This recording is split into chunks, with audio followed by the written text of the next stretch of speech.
let's proceed now to our discussion. So for today, we will be discussing quarter 4, unit 2, which is all about mechanical energy. Okay? So para mas maintindihan natin ano nga ba itong mechanical energy na ito, ang i-discuss natin ay yung components of mechanical energy. So, ang mechanical energy ay nahati sa dalawa. So, una ay yung potential energy and pangalawa ay yung kinetic energy. Okay? So, itong dalawa yung components ng mechanical energy. Okay? So, umpisahan natin sa potential energy. So, pag sinabi natin potential energy, it is the stored energy of position. So, katulad dito sa picture na nakikita ninyo. So, halimbawa, yung sasakyan ay umangat siya dyan sa hill. Okay? So, kapag huminto yung object, okay, tapos elevated siya, this is stored energy of position. Ibig sabihin, meron siyang potential energy. Okay? Tandaan na, ang mga may potential energy lang ay yung mga objects at rest. So, ibig sabihin yung mga objects na hindi gumagalaw. Okay? And then, the SI unit used for potential energy and other forms of energy ay joule or the capital letter J. Okay? Now, ang potential energy, it has two types. So, dalawang klase po yung potential energy natin. So, we have the gravitational potential energy and then we also have the, ayan. So, balikan natin. We have the gravitational potential energy and we have the elastic potential energy. So, ito yung pinagkaiba nila. Pag sinabi natin gravitational potential energy, so yung object ay hindi gumagalaw at elevated. So, ibig sabihin na elevated, may certain height siya above the ground. Okay? So, yun yung gravitational potential energy. As for the elastic potential energy, meron lang itong elastic potential energy sa mga objects na elastic. Ibig sabihin, yung pwede nating ma-stretch at saka pwede nating ma-compress.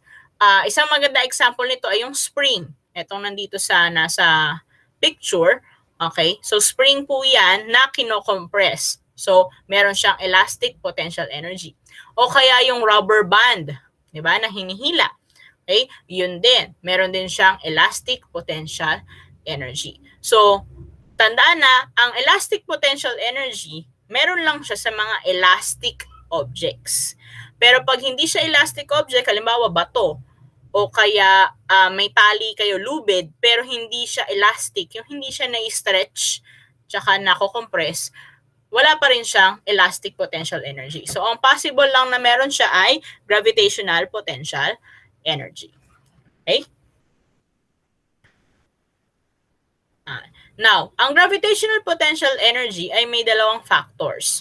Una ay tinatawag nating mass. So, the bigger objects or massive objects, they have higher potential energy. So, ibig sabihin, mas malaki yung object, mas mabigat, mas mataas ang kanyang potential energy. Now, pangalawang factor is the height.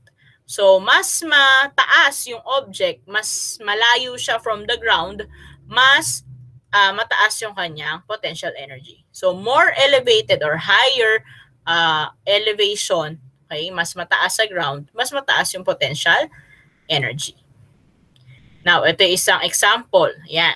So, meron tayong dalawang nag-i-ski dito. Now, mapapansin ninyo, itong yellow, medyo mas mababa pa ng kaunti dito sa naka-blue. Since mas mataas itong area kung saan mag-i-ski yung naka-blue, therefore, siya yung may mas mataas na gravitational potential energy. Now, for example naman, pantay sila nung naka-yellow. Pero halimbawa, mas mabigat yung naka-yellow. So, ang mangyari ngayon, yung naka-yellow yung nagkaroon ng mas mataas na gravitational potential energy. Okay? So, malinaw po tayo doon sa sa potential energy, ha? Tandaan na, potential energy, stored energy of position. Kailangan hindi gumagalaw yung object. So, at rest lang siya. Okay? Or kaya kayo, halimbawa kayo, nakaupo lang kayo, hindi kayo naglalakad, hindi kayo tumatalon, wala kayong motion na ginagawa, wala kayong movement na ginagawa. Therefore, meron pa rin kayong gravitational, meron pa rin kayong potential energy. Okay? Ayan. So, this is the formula for gravitational potential energy. Pero unahin muna natin yung elastic. Kasi sa elastic potential energy, hindi na tayo magko-compute. Okay? Kailangan lang alam ninyo yung concept. So, sa elastic potential energy, kapag yung elastic object, kasi ito halimbawa yung hindi siya ginalaw, ganyan lang siya. Okay? Nagkakaroon lang siya ng potential energy kapag kinompress, halimbawa yung spring, kinompress natin, or in-stretch.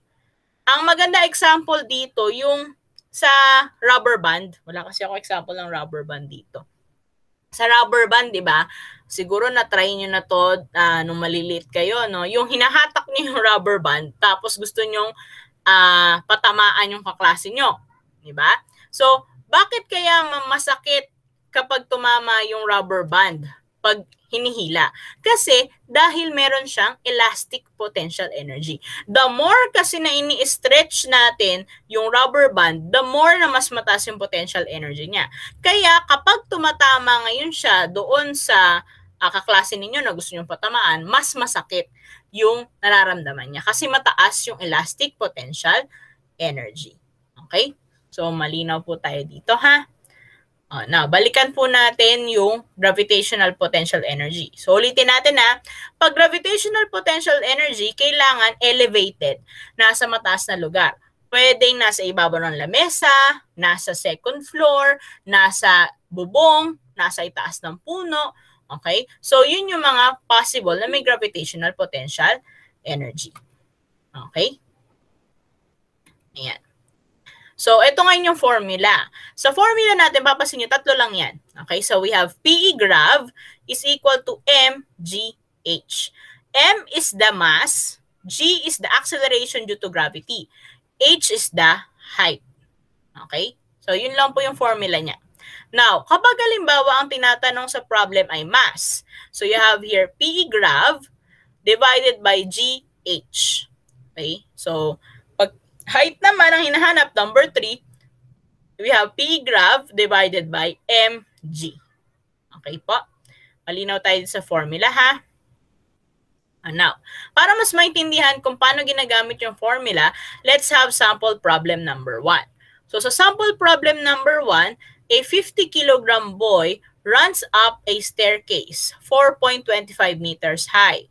How much potential gravitational energy is gained by the boy?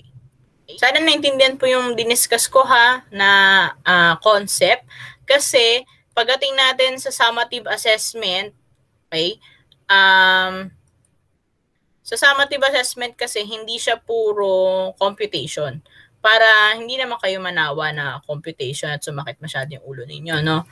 So, ang gagawin ko sa summative assessment, may kaunting concepts doon. So, katulad nito, halimbawa, may comparison ng dalawang object. Alin yung mas mataas na gravitational potential energy. Yung mga ganon. So, kailangan alam talaga ninyo yung concept na tinutukoy po natin. Okay? Ayan. So, ito na po tayo sa ating whiteboard. So, ganun po ulit. So, sample problem number 1 tayo. Medyo may part lang na naghihingalo tong aking whiteboard marker. Okay. So, katulad ng nakaraan, ang gagawin pa rin natin, you need to identify the given quantities. So, dito kasi sample problem number 1, ang sabi yung bata na 50 kilograms yung bigat, tumakbo siya sa hagdan. Yung taas ng hagdan, kasi nasa tuktok na siya ng hagdan, yung taas ng hagdan ay 4.25 meters. Okay? So, ang mga given natin, we have the mass of the boy, 50 kilogram. And then we have the height ng hagdan, ng staircase, which is 4.25 meters. Okay? And then, dahil ito ay gravitational potential energy, lagi tayo may given na acceleration due to gravity, which is 9.8 meter per second squared. Now, ang hinahanap po natin sa problem number 1 is gravitational potential energy. So, P grav, yan, yun yung hinahanap natin. Now, sa formula natin, tingnan nyo po sa nasa screen. So, ang formula po natin ay yung number 1. So, you have P grav is equal to mgh. Ayan. Since lahat naman ay nandiyan, Okay, meron tayong mass, meron tayong height, meron tayong acceleration due to gravity. Diretso tayo sa solution. So you have here P grav is equal to the mass 50 kilogram. Okay, times the acceleration due to gravity 9.8 meter per second squared times the height 4.25 meters. Okay? Now, ano lang po ang gagawin? Ang gagawin ninyo, you just need to multiply. 50, so kunin yung mga calculator nyo, 50 times 9.8 times 4.25. Ano pong sagot natin? Mumultiply nyo lang po yan. 50 times 9.8 times 4.25. So, what will be our final answer? 2,000, that's correct. This is 2,082.5.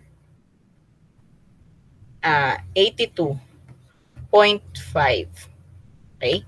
Now, ano po magiging unit, ma'am?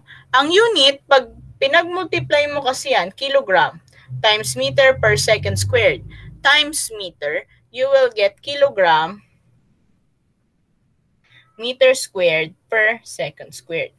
Pero dahil mahaba siya, pwede na natin siyang gawing joule or capital letter J.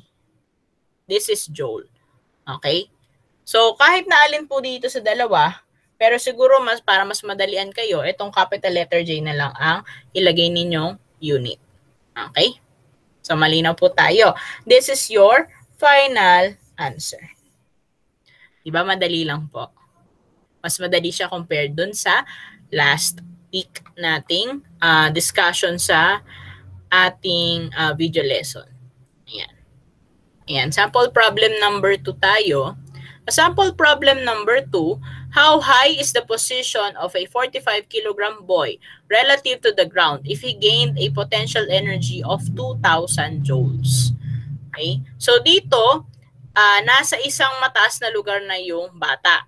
Meron na siyang potential energy. Pero ang hinahanap ngayon ay yung how high is the position or the height.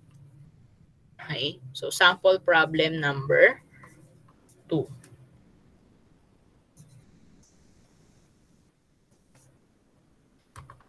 Yan. So, ang given natin, we have the mass of the boy, which is 45 kilogram. Okay? And then, yung kanyang potential energy, so P grav, is equal to 2,000 joule. Okay. Siyempre, meron pa rin acceleration due to gravity, 9.8 meter per second squared. Now, ang kailangan nating hanapin, you need to find for the height or small letter h. Okay? For the formula, tatlo lang naman po ang formula natin for gravitational potential energy. So, ang gagamitin natin ay yung number 3. We have h is equal to P grav divided by mg. Okay? So, solution po tayo. Substitute the given quantity. So, we have height is equal to P grav 2,000 joules divided by mass 45 kilogram times the gravity 9.8 meter per second squared. Ayan. Okay?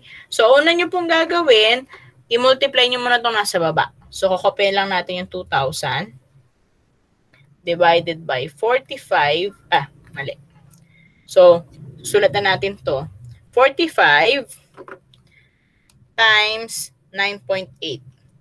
You will get 441. So, this is joule.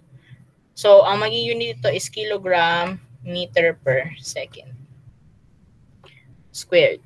Tapos, ang mangyayari ngayon, i-divide mo na yan. Okay? So, 2,000 divided by 441. So, ano po ang final answer natin? That's correct. So, this is 4. Naghihingalo na yung aking whiteboard marker. Ayan. 4.54. Ayan. Now, what will be now the unit? The unit will be meter. Okay? Paano nangyari, ma'am, na meter? Kasi di ba kanina, etong joule natin ay kilogram meter squared per second squared, di ba? Now, pag nag-divide kasi tayo, cancel out si kilogram. Cancel out si second squared. Matitira yung meter squared. Kasi, kaya siya may 2 dyan, ibig sabihin dalawang meter, di ba? So, mangyari, maka-cancel out yung isang meter, matitira yung isa pa as the unit. So, this is now our final answer. Di ba? Madali lang po. I hope mas mataas yung magiging scores ninyo, no, for this particular topic.